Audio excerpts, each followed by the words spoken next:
Alhamdulillah wassalatu wassalam ala Rasulillah wa ala alihi washabihi wa man walah amma ba'd. Dalam Sahih Bukhari ada pembahasan mata yuqdo qada'u Ramadan.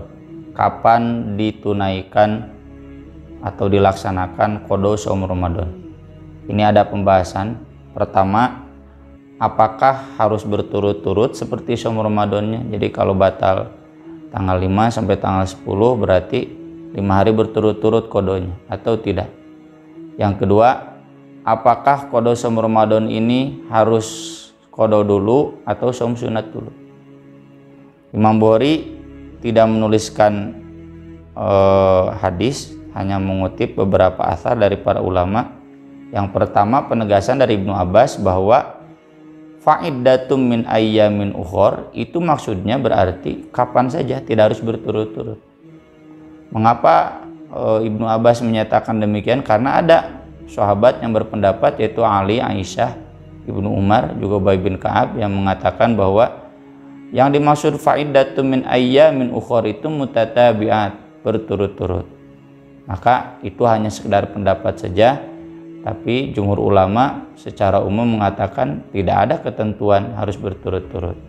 Memang itu awalnya kata Aisyah, Al-Quran itu bunyinya begitu, fa'iddatum min ayyamin ukhor mutatabi'at, tapi kemudian dinasakh fa'iddatum min ayyamin ukhor saja. Dan Ibnu Hajar menyatakan kalau demikian berarti keharusan berturut-turut itu di masa-masa awal, tapi kemudian menjelang Nabi wafat dan sampai sekarang keharusan berturut-turut itu tidak ada.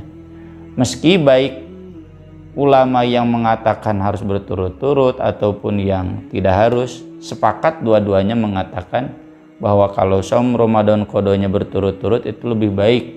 Kenapa? Karena sama dengan adanya, ada itu penunaian yang awal di bulan Ramadannya, yang digantinya. Yang kedua juga lebih cepat, lebih baik, agar bisa nanti disambung dengan saum sunat lainnya.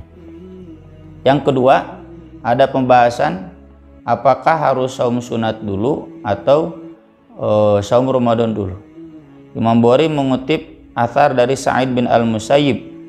Dia ditanya tentang bagaimana hukum saum al-ashr. Saum al-ashr itu saum 9 hari Dzulhijjah.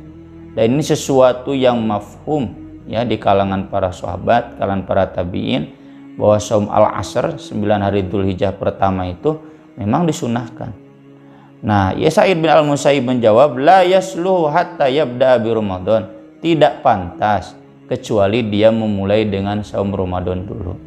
Dalam penjelasan yang lain, ulama salaf menjelaskan dia sudah sepantasnya menunaikan hutang dulu sebelum mengamalkan yang sunat.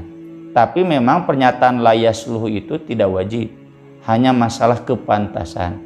Jadi masalah adab, kembali ke dalil yang umum, utang Allah itu harus lebih didahulukan. Fadainullah ahaqqu an yuqda. Artinya berarti boleh.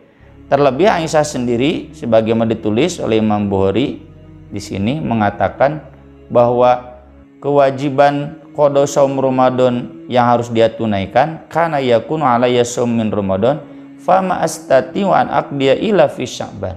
Aku tidak mampu untuk menunaikannya kecuali di bulan Sya'ban. Jadi artinya sampai bulan Sya'ban pun tidak apa-apa. Tentu naif kalau disebutkan Aisyah tidak pernah saum sunat. Pasti ada saum sunat. Tasuk Asyura setidaknya, Arafah. Tapi kemudian beliau mengkodok saum Ramadan di bulan Sya'ban. Artinya boleh. Meski Al-Hafidz Ibnu Hajar kemudian berikan catatan, Aisyah beliau kodok di bulan Sya'ban itu karena memang ada halangan. Disebutkan dalam riwayat yang lain, atau di sini juga disebutkan as-suhul minan nabi, karena sibuk melayani Nabi SAW. Sedangkan di bulan Sya'ban Nabi sudah biasa saum, maka Aisyah pun memanfaatkannya untuk kodok saum Ramadan. Nah di sini berarti kata Ibnu Hajar, seandainya mampu maka tentu lebih baik didahulukan qada saum Ramadan untuk kemudian saum sunat. Jadi praktiknya nanti bulan Syawal tanggal 2 sebaiknya langsung qada, lalu sambung dengan saum Syawal, lalu sambung dengan saum sunat lainnya. Sebelum kita mengamalkan saum sunat, jadi lebih baik qada meski tidak wajib. Aku qouli hada wa astaghfirullah li wa lakum. Assalamualaikum warahmatullahi wabarakatuh.